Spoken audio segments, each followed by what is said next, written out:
Hi ನಮಸ್ಕಾರ, ಗೀತಾವಿ ಅಡುಗೆ ಮನೆಗೆ ನಿಮಗೆಲ್ಲರಿಗೂ ಸ್ವಾಗತ. ಇವತ್ತಿನ ರೆಸಿಪಿ ಬಂದುಬಿಟ್ಟು ಬೇಳೆ ಉಂಡೆ ಸಾರು ಯಾವ ರೀತಿ ಮಾಡೋದಂತ ತೋರಿಸ್ಕೊಡ್ತೀನಿ. 1 ಕಪ್ಪು ಕಡಲೆಬೇಳೆ, ಅರ್ಧ ಕಪ್ಪು ಬಂದುಬಿಟ್ಟು ಸಾಂಬಾರು ಬೇಳೆ, ಹೆಸರುಬೇಳೆ 1/4 ಕಪ್ಪು, ಕಡಲೆಬೇಳೆ 1 ಹಾಕ್ಕೊತೀನಿ, ತೊಗರಿಬೇಳೆ ಅರ್ಧ ಹಾಕ್ಕೊತೀನಿ, ಹೆಸರುಬೇಳೆ 1/4 ಕಪ್ ಹಾಕ್ಕೊತೀನಿ.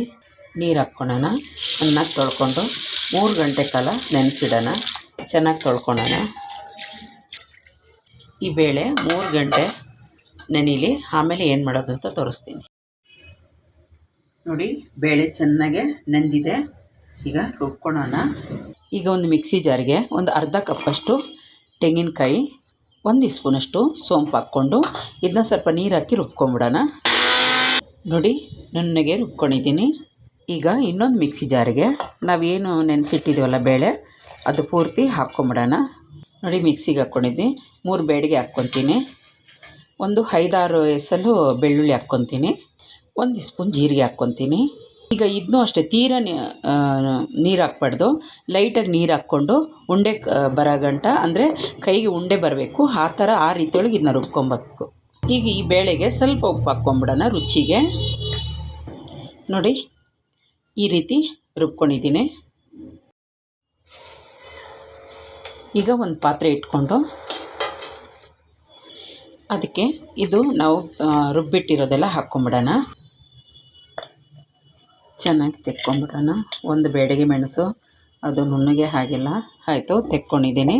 ಅದಕ್ಕೆ 1 ಈರುಳ್ಳಿ ಸಣ್ಣ ಕಟ್ ಮಾಡ್ಕೊಂಡಿರೋದು ಹಾಕ್ಕೊತೀನಿ. ಸ್ವಲ್ಪ ಕೊತ್ತಂಬರಿ ಸೊಪ್ಪು ಹಾಕ್ಕೊತೀನಿ. ಈಗ ನಾವು ಇದನ್ನ ಆವಾಗಲೇ ಉಪ್ಪು ಹಾಕಿದ್ದೀನಿ, ಚೆನ್ನಾಗಿ ಮಿಕ್ಸ್ ಮಾಡಿ ಈ ರೀತಿ ಒಂದೊಂದು ಉಂಡೆ ಮಾಡಿ ಇಟ್ಕೊಳ್ಳೋಣ. ಈ ರೀತಿ ಯಾವ ಸೈಜ್, ಇನ್ನೂ ಸ್ವಲ್ಪ ಚಿಕ್ಕದು ಬೇಕಂದರೆ ಚಿಕ್ಕದು, ಈ ಸೈಜ್ ಬೇಕಾದರೆ ಈ ಸೈಜು. ನೋಡಿ, ಎಲ್ಲ ರೆಡಿ ಮಾಡಿ ಇಟ್ಕೊಂಡಿದ್ದೀನಿ. ಈಗ ಒಂದು 4 ಸ್ಪೂನಷ್ಟು ಎಣ್ಣೆ ಹಾಕ್ಕೊಳ್ಳೋಣ. ಅರ್ಧ ಸ್ಪೂನು ಸಾಸಿವೆ ಹಾಕ್ಕೊತೀನಿ, 1/4 ಸ್ಪೂನ್ ಮೆಂತೆ ಹಾಕ್ಕೊತೀನಿ, ಮೆಂತೆ ಕಾಳು, ಕರಿಬೇವು ಹಾಕ್ಕೊತೀನಿ, 2 ಈರುಳ್ಳಿ ದಪ್ಪ ಕಟ್ ಮಾಡಿ ಇಟ್ಟಿದ್ದೀನಿ, ಅದು ಹಾಕ್ಕೊತೀನಿ. ಚೆನ್ನಾಗಿ ಫ್ರೈ ಆಗಬೇಕಾಗ್ತೈತೆ ಈರುಳ್ಳಿ, ಹಸಿ ವಾಸನೆ ಹೋಗೋ ಗಂಟ ಫ್ರೈ ಮಾಡ್ಕೊಳ್ಳೋಣ. ಸ್ವಲ್ಪ ಬಿಟ್ಟು ಫ್ರೈ ಮಾಡಿ. ನೋಡಿ, ಒಳ್ಳೆ ರೀತಿಯಲ್ಲಿ ಫ್ರೈ ಆಗಿದೆ. ನೋಡಿ, ಇಷ್ಟ ಆದರೆ ಸಾಕು. 2 ಸೈಜು ದೊಡ್ಡ ಸೈಜು 2 ಟೊಮೊಟೊನ ಕಟ್ ಮಾಡಿ ಇಟ್ಕೊಂಡಿದ್ದೆ, ಅದು ಹಾಕ್ಕೊಂಡು ಫ್ರೈ ಮಾಡ್ಕೊತೀನಿ. ನೋಡಿ, ಚೆನ್ನಾಗಿ ಮ್ಯಾಶ್ ಆಗಿದೆ. ನೋಡಿ, ಈಗ ಅರ್ಧ ಸ್ಪೂನ್ ಅರಿಶಿನ, ದೊಡ್ಡ ಸ್ಪೂನ್ ಒಳಗಡೆ 1 ಸ್ಪೂನಷ್ಟು ಸಾಂಬಾರು ಪುಡಿ ಚೆನ್ನಾಗಿ ಮಿಕ್ಸ್ ಮಾಡ್ಕೊಳ್ಳೋಣ. ರುಚಿಗೆ ಉಪ್ಪು ಹಾಕ್ಕೊಳ್ಳೋಣ. 1/4 ಸ್ಪೂನು ನಾನು ಅಚ್ಕಾರದ ಪುಡಿ ಹಾಕಿದ್ದೆ. ಈಗ ಇದಕ್ಕೆ ಹುಳ್ಸೆಹಣ್ಣು ನೀರು ಹಾಕ್ಕೊಳ್ಳೋಣ.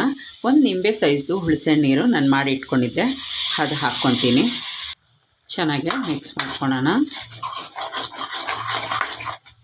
ನೋಡಿ, ಚೆನ್ನಾಗಿ ಮಿಕ್ಸ್ ಆಗಿದೆ ಮತ್ತು ಚೆನ್ನಾಗಿ ಬೆಂದಿದೆ. ನೋಡಿ, ಈಗ ನಾವು ರುಬ್ಬಿಟ್ಟಿದ್ದೀವಲ್ಲ ಆಗಲೇ ಕಾಯಿನೋ ಸೋಪು, ಅದು ಹಾಕ್ಕೊಂಬಿಟ್ಟು ಮಿಕ್ಸ್ ಮಾಡ್ಕೊಳ್ಳೋಣ. ಜಾರು ತೊಳೆದು ನೀರು ಹಾಕ್ಕೊಳ್ಳೋಣ. ಚೆನ್ನಾಗಿ ಮಿಕ್ಸ್ ಮಾಡ್ಕೊಳ್ಳೋಣ.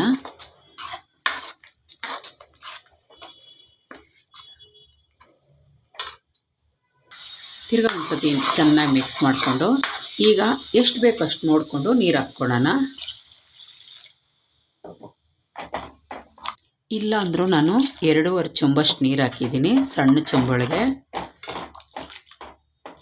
ಈಗ ಏನು ಈ ಸಾರು ಇದೆಯಲ್ಲ, ಇದು ಚೆನ್ನಾಗಿ ಕುದಿಬೇಕು, ತುಂಬ ಚೆನ್ನಾಗಿ ಕುದಿಬೇಕು, ಹಸಿ ವಾಸನೆ ಎಲ್ಲ ಹೋಗಿ ಆಮೇಲೆ ಉಂಡೆ ಹಾಕೋಣ ನಾವು.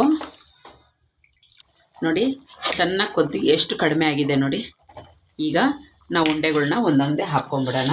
ಆದರೆ ಮೆತ್ತಿಗೆ ಹಾಕಬೇಕಾಗ್ತೈತೆ, ಜೋರಾಗಿ ಹಾಕ್ಬಾರ್ದು. ಈ ಥರ ಮೆತ್ತಿಗೆ ಒಂದೊಂದೇ ಬಿಡಬೇಕಾಗ್ತೈತೆ. ಒಂದು 10 ನಿಮಿಷ ಹಾಗೆ ಬಿಡಬೇಕಾಗ್ತೈತೆ ಮುಚ್ಚಿಬಿಟ್ಟು. ಮತ್ತು ಇದನ್ನ ಮುಟ್ಲಿಕ್ಕೆ ಹೋಗಬಾರ್ದು. ಚೆನ್ನಾಗಿ ಕುದೀಲಿ. ನೋಡಿ, ಗ್ಯಾಸ್ ಬಂದ್ ಮಾಡಿದ್ದೀನಿ. ಸ್ವಲ್ಪ ತಾಗುಟ್ಟ ಮೇಲೆ ಸರ್ವ್ ಮಾಡ್ಕೊತೀನಿ. ನೋಡಿದ್ರಲ್ಲ ಬೇಳೆ ಉಂಡೆ ಸಾರು ಯಾವ ರೀತಿ ಮಾಡೋದು ಅಂತೇಳಿ. ನಿಜವಾಗಿ ಹೇಳ್ತೀನಿ, ಚಪಾತಿಗೆ ಅನ್ನಕ್ಕೆ ಸೂಪರಾಗಿರ್ತೈತೆ. ನಿಮ್ಗೆ ಇಷ್ಟ ಆದರೆ ಪ್ಲೀಸ್ ಒಂದು ಲೈಕ್ ಕೊಡಿ, ಸಬ್ಸ್ಕ್ರೈಬ್ ಆಗಿ, ಪಕ್ಕದೊಳಗಿರೋ ಬೆಲ್ ಬಟನ್ನ ಕ್ಲಿಕ್ ಮಾಡಿ. ಥ್ಯಾಂಕ್ ಯು ನನ್ನ ವಿಡಿಯೋ ನೋಡಿದ್ದಕ್ಕಾಗಿ. ಬಾಯ್.